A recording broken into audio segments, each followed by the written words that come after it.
Any public figure should always, always be free from violence, intimidation, and harassment, but should never be free from criticism or people exercising their First Amendment rights.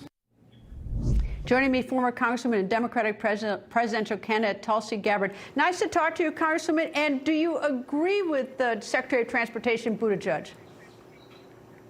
Well, I don't agree with him, especially in this circumstance. Yes, as public officials, as public servants, generally, you are subject to protest of some sort or another. But what Pete Buttigieg is failing to recognize is the law, 1507, that directly applies specifically to judges, that makes this kind of intimidation and harassment and attempts to influence the judge illegal, whether that intimidation is happening outside of their residence or a courthouse or any building that that judge occupies. And I think that's really what goes to the heart of how dangerous this really is, Greta, and how serious the American people need to take this threat to our democracy, because we have people in very powerful positions in our government who are essentially saying, because they don't agree with the decisions that the Supreme Court is making, that it's okay to toss out the rule of law. Once we lose the rule of law, once powerful people in our country no longer respect the rule of law and the Constitution, then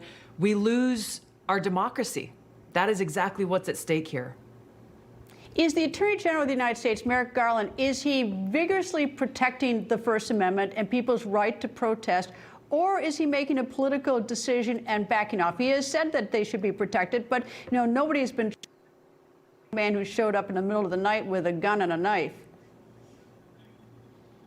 The Attorney General can say whatever he wishes, but his actions are proving otherwise. The fact that this account that is essentially setting a bounty out for any information to go after any Supreme Court justice, not only is that a direct security threat, this is something that is illegal. They're attempting to intimidate and harass and influence these judges.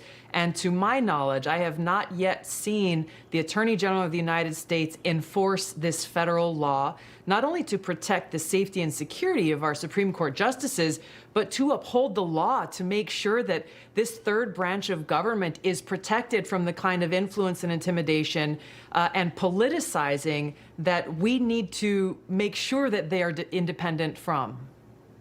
All right, there's a lot of fanfare. A law was passed to protect the justices and their families. 27 Democrats in the House voted against it, but it was bipartisan, this bill, and the president signed it. But it has not been funded.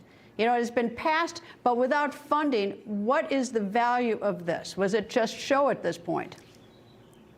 Yeah, once again, it really is disheartening to see that there are so many of these people in Congress and the Biden administration who are not taking this matter seriously simply because they disagree with the politics and politicizing these institutions, politicizing the Department of Justice to work towards your favor rather than just focus on upholding the law. Again, this is what goes to the heart of what threatens our democracy. And it's just a joke. The fact that they haven't provided any funding simply for the safety and security of every single one of those Supreme Court justices, it's a terrible day. It's a terrible day for our democracy.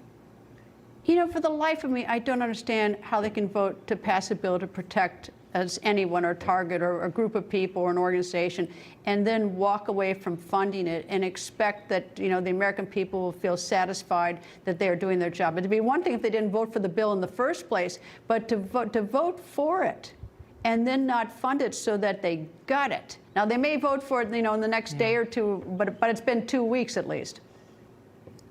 Yeah, and Greta, you and I spoke about this before. It took them weeks and weeks to even pass this legislation through Congress, and then for them to not even fund it is I mean, frankly, God forbid anything actually happens, they will be culpable in that because they have failed to do their job. It is no wonder the American people have no faith in the United States Congress and their ability to serve the public interest and to uphold and support and defend the Constitution.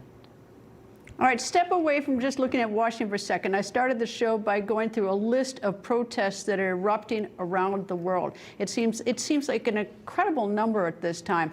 Am I wrong, or do you find, what's your thought about this?